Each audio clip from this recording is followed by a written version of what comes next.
Hello student, welcome to I Science. आज का जो मेरा वीडियो है एमएचसीटी मैथ्स का, वो 2023 का मैंने क्वेश्चन लिया है, बाइनोमियल डिस्ट्रीब्यूशन का। बड़ा इंटरेस्टिंग क्वेश्चन, आपको मजा आएगा। कई लोग सोचते हैं कि कैसे आइडेंटिफाई करने का प्रोबेबिलिटी की बाइनोमियल है। अभी मैं आपको बताता हूँ कैसे आइडेंटिफाई करने का, कि पता चले कि बाइनोमियल का क्वेश्चन है कि प्रोबेबिलिटी का है। अच्छा, इसके बाद में एक छोटा सा, आपको पता है कि छोटा सा आपको गाइडेंस लेक्चर देता हूँ किस तरीके से आप अपना एंट्रेंस एग्जाम क्रैक कर सके, उसको भी सुनना मत भूलिएगा। चलिए स्टार्ट करता हूँ। अब कैसे, देखिए बाइनोमियल डिस्ट्रीब्यूशन कैसा रहता है ना, उसमें रिपीटेड नंबर ऑफ ट्रायल, बहुत बार ट्रायल्स करते हैं ना, तब जाके आपका बाइनोमियल डिस्ट्रीब्यूशन में कंसीडर किया जाता है। और उसमें दो ही ऑप्शन रहते हैं, दो ही ऑप्शन, इसलिए उसका बाइनोमियल है। तो और ज्यादा ऑप्शन रहते नहीं है। तो अब यहाँ देखिए, अब क्या बोला है, a man takes a step forward with probability 0.4 and backward with probability 0.6। मतलब इसमें दो ही प्रॉब्लम, दो ही ऑप्शंस है, फॉरवर्ड जाने का या बैकवर्ड जाने का है। और देखिए आप दोनों टोटल करेंगे ना, तो आपको 1 आना चाहिए। इसका मतलब है ये क्लियर केस। कैसे हो गया, देखिए नंबर ऑफ ट्रायल्स कितना है, इसने 11 बार 11 स्टेप्स लिया, तो नंबर ऑफ ट्रायल्स 11 हो गया। तो 11 मतलब नंबर ऑफ ट्रायल्स ज्यादा है, रिपीटेड ट्रायल्स है। और इसमें दो ही ऑप्शन है, या तो फॉरवर्ड है या बैकवर्ड है, और कोई ऑप्शन नहीं, और दोनों का टोटल 1 है। तो इस तरह का कुछ आपको क्वेश्चन दिखे तो समझ लीजिएगा कि ये बाइनोमियल डिस्ट्रीब्यूशन। बाइनोमियल डिस्ट्रीब्यूशन को जो हम लोग एक्सप्रेस करते हैं ना, वो भी आपको आना चाहिए। हम लोग ऐसा लिखते हैं n, p, और इसका जो प्रोबेबिलिटी का जो फॉर्मूला होता है ना, वो होता है NCX p raise to x q raise to n। ये बेसिक फॉर्मूला बाइनोमियल का जो हमको याद रखना है, ठीक है ना। अब देखिए हम लोग क्या करेंगे, आदमी फॉरवर्ड जा रहा है ना, इसकी प्रोबेबिलिटी 0.4 है, तो मैं उसको p से डिनोट कर देता हूं 0.4। अच्छा, वो बैकवर्ड एक स्टेप जाएगा ना, उसकी प्रोबेबिलिटी 0.6 है, तो उसको हम लोग q से डिनोट कर देते हैं 0.6। अब देखिए बड़ा इंटरेस्टिंग है, वो आदमी 11 स्टेप्स चलता है, 11 स्टेप। अब सपोज वो यहाँ पे है, ये उसका स्टार्टिंग पॉइंट है। अब वो स्टार्ट कर रहा है राइट साइड, सब कोई भी एक साइड आपको लेना है, जो राइट साइड जा रहा है। तो मैं लिखता हूँ 1 2 3 4 5 6। देखिए 6 क्यों लिखा। अब वो 11 स्टेप जाता है, और 11 स्टेप जाने के बाद देखिए बड़ा इंटरेस्टिंग है, 11 स्टेप जाने के बाद वो देखता है कि वो स्टार्टिंग पॉइंट से सिर्फ एक ही स्टेप दूर है। वो कैसे, सुनिए। यहां स्टार्ट करेगा, पहला स्टेप, दूसरा स्टेप, तीसरा स्टेप, चौथा स्टेप, पांचवा स्टेप, छठा स्टेप, 6 हुआ, सातवां स्टेप, आठवां स्टेप, नौवां स्टेप, 10वां स्टेप, 11वां स्टेप। 11वां स्टेप कंप्लीट होने के बाद क्या देखा, अरे वो तो एक ही डिस्टेंस, एक ही स्टेप दूर है। मतलब वो 6 स्टेप आगे गया और 5 स्टेप पीछे आया। 6 स्टेप आगे गया, 6 स्टेप आगे गया और 5 स्टेप पीछे आया। तो क्या देखता है कि स्टार्टिंग पॉइंट से तो एक ही स्टेप दूर है। लेकिन इसमें एक और केस हो सकता है, पता है कि एक और ऑप्शन हो सकता है, बता दो कैसे। वो चीज मैं वापस आपको लिख के दिखाता हूं। 0 1 2 3 4 5 6।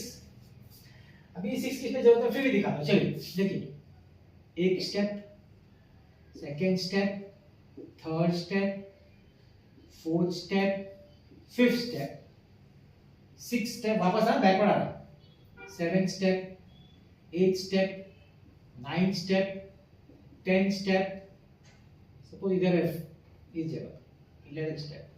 मतलब अभी इसमें क्या किया पता है, 5 स्टेप आगे गया और 6 स्टेप पीछे आया, तो वो अपने स्टार्टिंग पोजीशन से पीछे चला गया। लेकिन स्टार्टिंग पोजीशन कितनी दूर पे, वो एक ही स्टेप की दूरी पे।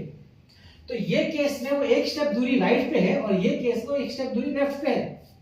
ये कब होगा, जब 6 स्टेप आगे जाएगा, 5 स्टेप पीछे आएगा, टोटल 11 होना चाहिए, ये चेंज नहीं होना चाहिए 11। 6 आगे गया, पीछे 5 आया, तो अपने स्टार्टिंग पोजीशन से एक स्टेप दूर है। 5 आगे गया, 6 बैकवर्ड आया, तो भी अपने स्टार्टिंग पोजीशन से वो एक ही स्टेप की दूरी पे। तो इसमें दो केस हो जाता है। I hope you are getting my point. तो चलिए मैं आपको बताता हूं इसमें अपना रिक्वायर्ड प्रोबेबिलिटी क्या होगा। ओके, तो required probability will be equal to, तो एक बार हम लोग क्या करेंगे, एक बार हम लोग एन तो चले गए, एक बार हम लोग p का, p तो p कितना है P 0.4 है, मैंने लिखा है कि नहीं, हाँ 0.4 और 0.6। तो हम लोग पहला हमारा जो स्टार्टिंग जो P जो था वो x को डिनोट करता है, तो हम लोग आगे 6 लेंगे और पीछे 5 लेंगे। तो ये जो प्रोबेबिलिटी है वो है आपका x इज इक्वल टू 6, ठीक है। दूसरी प्रोबेबिलिटी है x इज इक्वल टू 5। मतलब इसमें क्या है, 6 step forward 5 step backward, 5 step forward 6 step back, ठीक। तो चलिए स्टार्ट करता हूं। ये फॉर्मूला यूज होगा, n मतलब 11, 11c6, p मतलब 0.4 रेज टू 6, q मतलब 0.6 रेज टू 11 माइनस 6, है ना, n माइनस 6। तो 11 माइनस 6 कितना होता है, 5। आगे प्लस, अब ये क्या है, ये है x इक्वल टू 5, तो 11c5 0.4 raise to 5, 0.6 raise to, अब देखिए, अब यहां पे आपको क्या आएगा, 11 माइनस 5 है 6, ठीक है। अब आपको क्या हो, एक चीज समझना है, ये 11c5 जो है ना, 11c5, क्या मैं इसको 11c6 लिख सकता हूं क्या? 11c5 के ना राइट एज 11c6, आपने सुना होगा NCR is equal to NCN minus R, सुना है कि नहीं? मतलब ये जो आपको 11c5 दिख रहा है वो 11c6 भी है। तो क्या मैं कॉमन निकाल दूं 11c6? हाँ निकाल सकते हैं क्योंकि 11c6 है। अच्छा 0.4 और 0.4 6 और 5 है तो 5 तो निकल सकता है। 0.6 5 और 6 तो 5 वो भी निकल सकता है। तो यहां से एक 0.4 बचेगा, यहां से एक 0.6 बचेगा। 11c6, अब ये दोनों का पावर तो सेम है, तो 0.4 into 0.6 m, ये मालूम है ना, m raised to n, n raised to n, a into b raised to n, a raised to n, b raised to n, laws of indices है। 0.4 plus 0.6 is 1, 11c6 ये हो गया 0.24 raised to 5। Have I got the answer? Yes, we have got the answer यार, B option, it is B option। मगर interesting part इधर है भाई, मस्त, ये बहुत ही इंटरेस्टिंग पार्ट है, जिसको समझा वो तो मस्त है, मजा है, ठीक। तो ये था हमारा बाइनोमियल डिस्ट्रीब्यूशन का। आपको समझ में ना बाइनोमियल कैसे आइडेंटिफाई करने का। उसमें number of repeated trials number of trials ज्यादा होता है, और उसमें दो ही होता है, एक P होता है, Q होता है, उसका टोटल 1 होता है और दूसरा कोई ऑप्शन नहीं होता है। इसी से पता चलता है क्वेश्चन बाइनोमियल ट्रायल्स का, मतलब बाइनोमियल डिस्ट्रीब्यूशन का। अब आगे बढ़ते हैं, जो मेरा नेक्स्ट पार्ट होता है कि भाई आपको बताऊं कि मुझे क्या लगता है कि अगर आप ऐसा कुछ करें कि आपको बहुत अच्छा स्कोर आ जाए। तो सबसे पहले तो आप समझ लीजिए एंट्रेंस का प्रिपरेशन जो है 5 डे का टेस्ट मैच है, न कि 5 घंटे का T20 मैच। ये सबसे पहला मतलब, ये जो प्रिपरेशन है 2 दिन 4 दिन महीना 2 महीने का नहीं, लंबा है, लंबा प्रिपरेशन है, महीनों लगते हैं, मगर इसमें लगे रहना पड़ता है। ये है इसका मेन फंडामेंटल जड़, जो रूट बोले वो ये है। इसमें 2-4 स्टेप्स ऐसे में जो आपको बताऊंगा, आप करेंगे तो आप डेफिनेटली बहुत अच्छा स्कोर ला सकते हैं। इसमें 4 बेस मेन स्टेप मेरे हिसाब से, मेरे एक्सपीरियंस के हिसाब से बता रहा हूँ। पहला है कि खुद का फॉर्मूला बुक बनाने का, खुद ही लिखने का, खुद जैसे जैसे पढ़ाया जाए लिखते रहने का, डिटेल में लिखने का, क्योंकि जब हम लिखते हैं ना वो चीज़ याद रहती है। कॉपी किसी का लेके नहीं करने का, कोई बुक दूसरा से नहीं, हेल्प ले सकते हैं लेकिन खुद लिखने का, टीचर से चेक करवाने का कि सही लिख रहे हैं कि नहीं, और रोज अपडेट करते हैं। जैसे जैसे टॉपिक लिखते हैं रोज लिखने का, उसको ऐसा नहीं एक हफ्ते बाद लिखे, ऐसा कुछ नहीं, उसी दिन लिख देने का, और उसको रीड करने का रोज, सोने से पहले, ट्रैवलिंग में, कभी भी रीड करते रहो।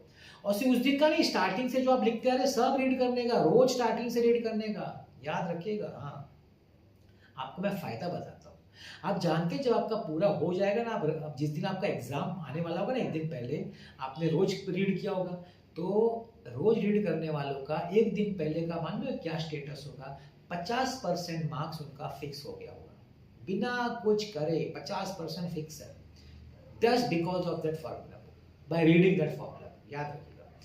दूसरा वो आप करके देखिएगा, आपको समझ में आ जाएगा। दूसरा है 2 रेफरेंस अच्छा बुक्स लो, और जैसे जैसे क्लास में पढ़ाते जाए आप अपना प्रैक्टिस चालू करो। टीचर के भरोसे मत रहो, टीचर कब कराएगा, क्योंकि मेरा मानना है कि एमसीक्यू सॉल्व करना एक स्किल है यार, स्किल खुद डेवलप करना पड़ता है, कोई नहीं डेवलप। टीचर आपको फंडामेंटल सिखा सकता है, कंसेप्ट सिखा सकता है, वो क्लैरिटी करा सकता है, आपके डाउट सॉल्व करो, लेकिन स्किल तो यार खुद डेवलप करना पड़ेगा।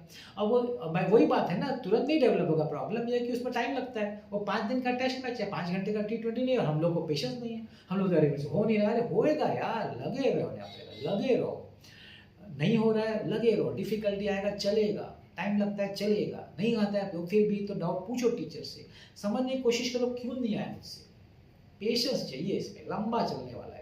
धीरे धीरे क्या होगा पता है, धीरे धीरे आपको लगेगा अरे अभी कम टाइम लग रहा है, मेरे से होने लगेगा, क्योंकि आपका स्किल डेवलप होने लगेगा। वो स्किल है यार, वो स्किल डेवलप होगा। और बिलीव करेंगे आप कि जिस दिन पूरा डेवलप होगा क्या होगा, आप orally sum solve, orally believe, orally solve करेंगे, ये मेरा आपको एश्योरेंस है। और तीसरा क्या करने का, तीसरा अपने को पीवाईक्यूज देखने का। पीवाईक्यू से ट्रेंड पता चलता है, क्या ट्रेंडिंग क्वेश्चंस है। और देखिए मेरे प्लेलिस्ट में मैंने सब पीवाईक्यूज बनाया, सीईटी का, नीट का, जेईई मेंस का, एडवांस का, सब देखिए आपको पता चलेगा कितना। अगर आपके फॉर्मूला बुक रेडी है, आपका फॉर्मूला फंडामेंटल स्ट्रांग है, तो आपको तो आईआईटी के क्वेश्चन भी आप सॉल्व कर लेंगे, ऐसा है। मैं आपको बता रहा हूँ, आप करके तो देखिए।